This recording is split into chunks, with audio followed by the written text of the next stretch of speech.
campaign overlap is something that I think that we'll need to get much better at in Performance Max. Becomes more of a how to describe this? More of a permanent foothold in Google.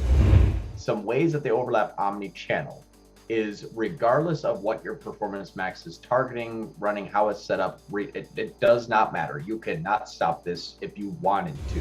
We've seen it before. We've actually seen it kill our Performance Max campaigns when no changes have taken place in our accounts.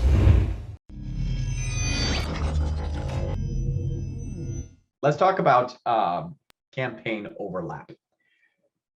Not all of our clients have Northbeam, and not even Northbeam is fully accurate. Campaign overlap is something that I think that we'll need to get much better at in Performance Max. Becomes more of a how to describe this? More of a permanent foothold in Google. I think it's good. Performance Max works well. It's allowing me in this campaign to spend, 275 grand a month at a 1.73 return where I need to be over 1.49. It works well. It skipped. Well, what just happened there?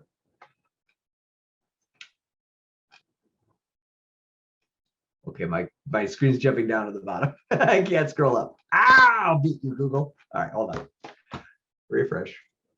That was weird. I scroll up and it scrolls right back down. I thought you had just lost your mind and you were just frantically scrolling up and down like a crazy person. Right? Did you see the screen? Like I'd scroll up, like it wasn't even like clicked or anything. Like I'm not like dragging it down by, when you click the middle mouse button and sometimes drag your wheel down, like the whole thing drops. But anywho, that was really weird. I've never had that happen before. Okay, anywho, campaign overlap is insane. And I really want to discuss how PMax works at a higher level because that needs to become our basic. So Performance Max overlap, how it overlaps, what's being represented, some common understandings of things have changed, and some new developments have come alive that I think it's worthy of having all of us get a very good understanding as to how the campaigns overlap and why and all the good stuff. Here's something that we're all going to need to get very familiar about is the asset groups and then also dynamic remarketing inside of Performance Max and how it works within Google Ads campaigns and how it works omni-channel, so traffic from other sources. So Performance Max is going to overlap more so than we know initially. Some ways that they overlap omni-channel is regardless of what your Performance Max is targeting, running, how it's set up, it does not matter. You cannot stop this if you wanted to. It will dynamically remarket all of the users that come to the site regardless of source. So if you have a Performance Max campaign set up for 100% cold traffic, and you have a campaign that is not using TCPA or TROS, so it's learning its own audiences, and you have URL expansion off, doesn't matter.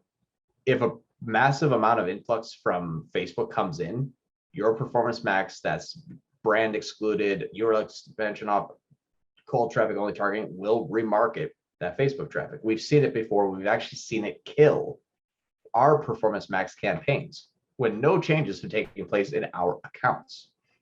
I forget exactly the client. I know who it is. It's actually I think Onkar, you were with me on it.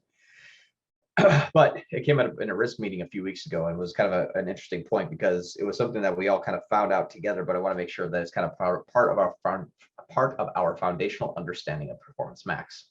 So we all, as Google Ads experts, live and die inside of Google Ads. And sometimes we don't think about outside influences to our campaigns. If you have a Performance Max campaign on, it's been running for, let's say, 6 months, getting a 300% ROAS and everything is hunky-dory, and someone launches a Facebook campaign to a bunch of uninterested users and they drive themselves to the site and they look at some products and they leave, your Performance Max campaign is going to reduce its efficiency. It's not going to hit 300% ROAS. It's going to spend the budget, but you're going to see the same budget. Your click-through rate's probably going to be fairly similar. Your impressions will be a little bit higher. Your views on YouTube may change by 1 or 2,000, but it might just start to tank performance. And it's nothing that we did, but we have to understand the ebbs and flows, the rises and falls of Google Ads and how it optimizes in other campaign types.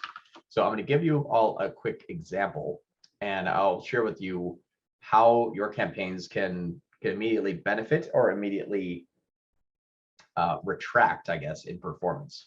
So this is a company we've been marketing for some time, 7 months. Performance Max works really well. I have 18 Performance Max campaigns running at once. And what we'll notice is that anytime we'll see Facebook ad increasing, and this is clicks, this isn't click and views. Anytime we see, let's say, Facebook increase, we see Google increase. Anytime you see Facebook decrease, Google decreases. And I haven't made any changes inside of Google. What is going on is that the quality of the user coming from those outside sources directly affects how your campaign is going to convert. Google is a self-governing, self-targeting system, and it has hierarchy levels. And one of those hierarchy levels that it likes to attract first, or likes to market to first, is the warmest audience, which is who? The people currently on the site. That's why if you add in a whole bunch of ad spend, you don't necessarily get a whole bunch of new clicks and conversions from cold traffic. You simply start to potentially remarket them harder. So you don't really necessarily see that conversion coming back. You hit a point of diminishing returns quickly, especially if you're not in control of your what is it called? Of your audience. And Ken, you're saying if you're using conversion-based bidding, when I'm talking about Performance Max, since we're kind of stuck with maximize conversions, value maximize conversions, that's kind of what I'm thinking of. Is that something different that you were thinking of? I was just saying, just in general terms, like it can happen to any campaign, but yeah. Yeah, like things like inbound search, not too much, because it's not going to remarket that kind of cold traffic on the site. So like other channels or other campaigns will be less susceptible to it for sure, though. You will have like display, if you're using optimized targeting as a list, it's going to include those people in there for sure.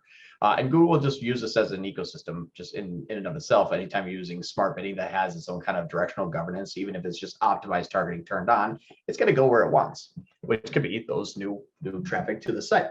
Where they come from, doesn't matter. It's just new traffic to the site. So knowing this is something we have to remember foundationally. And I sometimes ask this on a Wednesday call, and it's like, hey, our Performance Max did, we don't know why. And I'm like, well, what do they do on Facebook? We're like, I don't know. That's something that we'll need to investigate first before looking at Google Ads. If things just started to decay out of nowhere, and what I mean out of nowhere, do the work, e-com product is still working, conversion tracking still working, product that is doing amazing didn't go out of stock, whatever, we didn't launch a new YouTube campaign at $5,000 per day and all of a sudden just flood our PMax campaign with a whole bunch of remarketing traffic that's not yet ready to convert. Like, unless you did something that you know could have an effect, before we look into saying, well, I'm not sure why, we need to get with the client and we need to say what has been changed inside of your Google Ads account. There's also not even a paid channel source. This also can be heavily affected. I'll share with you an amazing like dang that I wish we would have captured, but wasn't due to us. And this is a client that is actually, this is that one client that I was talking about on this morning's call, where I said I'm running a feed only, whoops, wrong campaign. I'm running a feed only and a YouTube at the same time. This is what I'm doing. It's a feed only and YouTube outbound. And I'm scaling this up and it's working pretty well. This here, I saw my feed only campaign and my YouTube campaign. We have all of a sudden like a good spike of like really good traffic, and then it died off and then it started to go against. The spike that I saw here, I think it was this, yeah, it was this day here. It went from like 2, then 4, and then 2, and then 5, and then crash hard at 1, 2, 3, 4, 5, and it started to earn its way back. What actually happened here? I pinpointed it. It was down to a client, this client here, sending out a massive tens of thousands of emails to their own subscriber base. People clicked on those emails. They went to the website. They didn't buy. They left. We remarketed to them. They came back and purchased. What was a traffic source? Their own customers on email. Crazy. That's how touchy PMax can be, especially when remarketing built in, and that is built into every single PMax campaign. So diagnosing this, we have to think about within and outside of Google Ads. What is happening on all traffic, referral, organic, direct, social, influencer, email, all of that is going to affect our campaigns. And if we're not understanding this, and if we're not investigating this, we'll be chasing our own tail from something that we never catalyzed in the first place. Does that make sense? Any questions there so far? Regina, what's up? Can you clarify that drop in conversions is because people were sent to the site from an email, and why did the conversions drop? Nope, this day right here on October 1st, where I was like, oh, this is going good. And then why did it drop? And then why does it slowly come back up? The first was their email campaign. Okay, so on that This wasn't real. On that day was the day that the email was sent out? Yeah, so it's like, here's my traffic, a bunch of email traffic. And then we convert a bunch. It says, I'm going to remarket all this email traffic. They didn't buy. Okay, well, wean off of that email traffic, go back to my traffic. I see. It's an interpretation. It's my best educated guess. But that's when I look inside of their campaign, I'm like, or their back end of their account, I'm like, you had a 66% increase in value on one day, and 10,000 users come to the site on one day, and 44% increase in conversion value in one day, and like 16 grand when we usually make 50 in one day. Like, it was an anomaly. But then you see that same anomaly in Google Ads. Why? Because I'm remarketing with a feed only dynamically. Everybody that clicked on the email went to the site and did not buy. Even if they did buy, it's still remarketing them because I have no exclusions. You can't exclude in PMax. So that's the thing too, is if you have a massive amount of traffic that purchase, we may see a dip in our conversions because it's like, well, these people are on the site. Well, did they buy or did they not buy? I don't care. These people are on our site. That's what Google will do. So outside influencing is really susceptible to our campaigns. So that's a good understanding. Now, it's also susceptible within our campaigns. That's another danger. So when I'm running things like this campaign here, you can see the overlap and how crazy it is just from a search category where it's like, rice water shampoo. This was found in all 4 of my asset groups internally. Why? Google's matching so broad that if anybody looks similar to anybody, it's like, close enough. So here's what I mean by that is when we're talking about people that may have been Googling, a shampoo bar, and then you have a person that may Google rice water shampoo. Those are 2 different campaigns. Those are 2 different campaigns in my account, but they will share the same user, which means that person from day 1 could have been targeted by either campaign, even though it's a different product. And a click on one campaign and a click on a different campaign that resulted in a conversion is going to be split between our campaigns, meaning my ROAS and my CPA, my ROAS is half and my CPA is double. So when running multiple campaigns, we all have to be very, very cognizant of the facts that if we're using data driven, a conversion that comes in may look terrible on a day-by-day basis. Here's what I mean by this. If we have conversions that are split, watch this. Was that by time? I'm sorry, just give me 1 second to convert by time. I think I'm using, do I have a CPA by time? I do. Okay.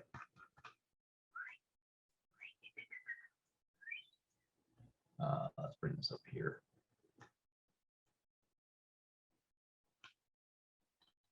Okay.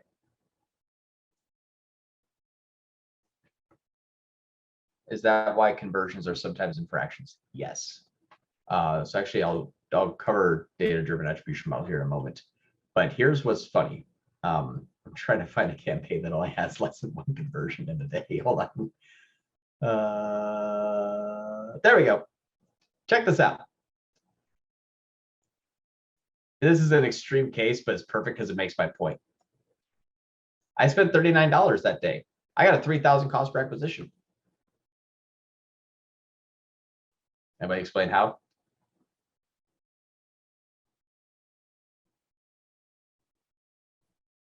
Conversion lag. Attribution. The point, we only attributed 0.01 of a conversion, so that's ridiculous. Exactly. It should just be 0, and then it would be a 0 CPA. What happens if your CPA, your TCPA is set to $100 today? Did you miss your goal? Oh yeah, you way missed the goal. What is it going to do to spend the next day? Probably dip. So watch this. Now here's a less extreme example. I spent $125. We know that 2.34 means 3. We all know that to be true. That third one was just split. We absolutely know that anything that's over a 0.00 is a conversion. So you spend $125, right? You divide that by 3. What's my CPA? 41.66. What's my CPA to Google? 53. So I spent 125, actually got 3 conversions, but I have a $53 cost per conversion. In reality, it's 41 because the other campaign, we have to take that out from.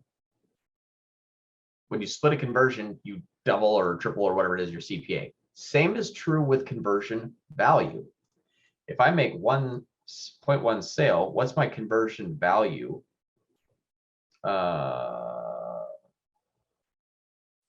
43 cents. Because I got 0.01 of a conversion. And I actually probably got, $4 and something in a purchase, but I got 43 cents. So what's my target return on ad spend? That's pretty bad ad spend. You spent 39 bucks to make 43 cents. Is that true? No. But what we're talking about here is this is the overlap between the two.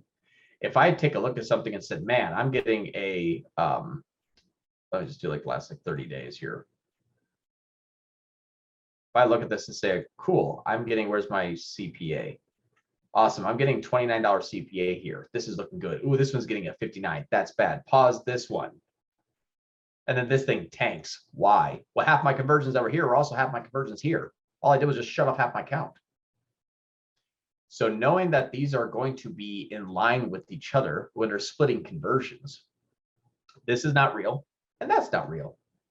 Why? Because at 0.38, 0.91, 0.11, 0.47, 0.05, 0.46, well, at the end of the day, when you go down to something, this is going to equal out to a whole minus 1 or 2 because they came in through maybe, let's say, a few days ago. But this is splitting 2 things.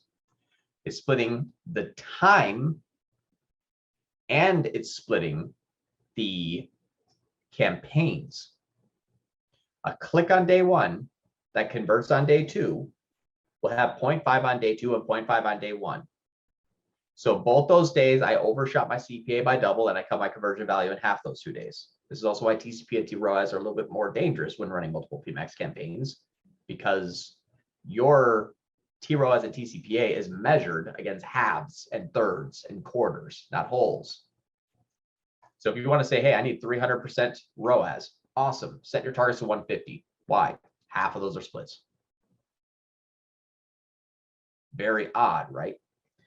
So when I look here, when I look at my ROAS, where's my ROAS? I had ROAS, there it is. So it's like 1.5, 1.3, 1.4, 1.2, 213, 113, 1.3. It's my higher spends are lower, lower, lower, lower, lower. They all at the bottom equal 1.72. That's cool. I'm not going to shut off my 107 because I have another half of that campaign probably at a 214. And then that's equaling this. So just know that when you're measuring individual PMax campaigns, that's why when it's like, hey, should we shut off this, we shut off that one, unless it's like there's no conversion paths, the first and last click attribution show the same. There's no way that these two are the same products. Person that's buying a dog bed is not going to buy a toilet. Like, okay, these have nothing to do with each other. But the more similar that these products overlap, which this one does amazingly, your eye masks, pillowcase, your hair clips, your hair shampoo, your scrunchies, your headbands. I mean, these are all products that are just from like the top 8 inches of your body. Like everything overlaps here. By a person that wants a scrunchie is going to buy a hair tie. I can't really care or tell the difference, but I'm measuring it MER and overall count ROAS. And then you're splitting it by clicks on day 1 and clicks on day 2. And then you're splitting it by clicks on day 1 in campaign 1 and clicks on day 2 by campaign 2. Now you have 25, 25, 25, 25. All four campaigns now are missing the CPA targets by 3/4 and have all but had their conversion values cut by 1/4. That's bad when you're looking at what do you do in the account. So you have to look at those overlaps and then know that also, in addition to this, is also remarketing the other channels like Facebook. So this got real super deep really fast. And it's going to make sure that as we optimize, don't take this for face value. There's 3 things you're not taking into consideration when you take it at this screenshot here is how did the previous clicks from the previous month compare to this month? How much campaign overlap in there and what happened omni-channel? Unless you investigate and know and kind of keep up with that, you can't really make educated decisions. You're just making reactions that are going to be half right and half wrong. That's bad. The other part that I would like to talk about in here is, and then do we have any questions on that so far? I know it's got like really crazy. There was some comments in the chat earlier regarding fractions, but I think that one is gone already. Okay. One good way to do this too, if you wanted to, is use first click. If you wanted to use first click, you can, or last click. If you're not running brand, I don't know. It's going to be up to that individual campaign and how you want to measure it. Attribution models are for you. They're not for Google. It doesn't matter to Google. It only matters how you want to count it versus how you want it to show up. This is not a glitch. I'm interrupting the video you're watching because I need to remind you that I'm always looking for people to join our team. So if you're passionate about Google Ads and you want to work with the best Google Ads agency on the planet, please go to solate.com/apply. Speaking of working with the best Google Ads agency on the planet, if you're having trouble with Google Ads and you want professional help, that's what we do. You can go to solate.com, that's SOL8.com, to apply for your free, no obligation action plan. And if I've given you any level of value at all, maybe think about giving me a thumbs up and subscribing to our channel. That's how we juice the YouTube algorithm so they actually know that I know what I'm talking about. If you have questions, comments, concerns, or confessions, hit me below in the comments. And now, back to your regularly scheduled program.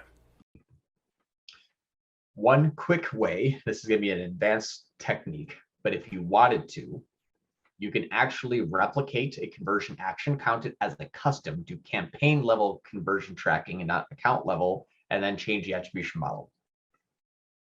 So here's a ninja one. This purchase is running on data driven.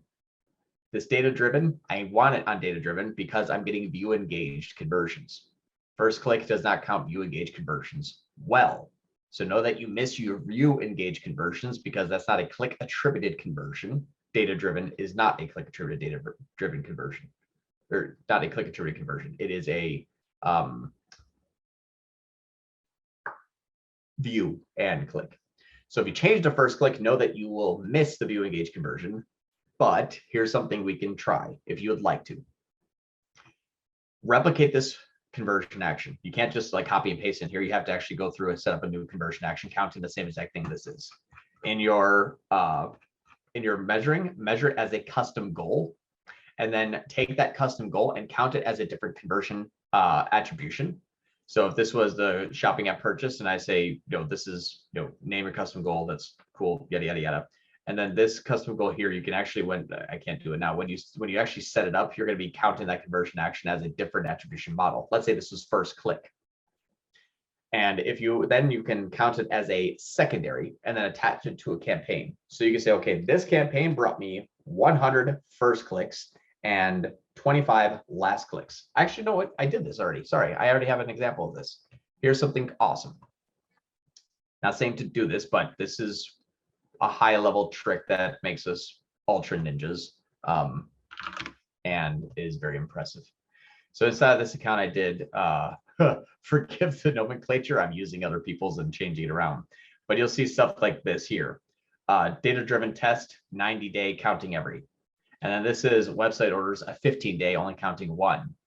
And then this one is a purchase 90-day, also counting 1. It's actually not that, these have all been switched around, so just ignore what these are counting, but you can actually see the differences between the conversion actions. A 90-day versus a 15-day. This is actually the 90-day, I think, or is it no, this is still the 15-day. I forget exactly where it was. Long story short, this is all messed up. It's me just kind of modifying it to try this. But you can actually see the different conversions and how they're attributed for the different campaigns. So segmenting by conversion and by conversion action. I'm only counting this one 1, but I can see, okay, there's data driven would count 4,600, new customers are 2,800, the purchase in the 1 count for 90 days. Okay, so it's 463 and 43.97. There's 200 returning here. because this was 90 day, one count, every count. There's 300 more here. Perfect. So now I can see what the difference is between them. You can do this if you wanted to kind of see different attribution models for the same campaign. Kind of cool stuff. Not saying that we need to do that, but just know that that's a thing. Okie dokie. I think that's it so far. There's a lot of basics to cover, but the basics I think are the way that we run our campaigns. This is kind of like the basics. Conversion tracking, how the budgets work, how the daily ad spends changes actually equate to future changes, the restrictive bidding strategies and how they will kill your campaigns, the kind of overlapping between omni-channel and interchannel, the fractional conversions and how they mess up your goal tracking and what you should be tracking as a goal.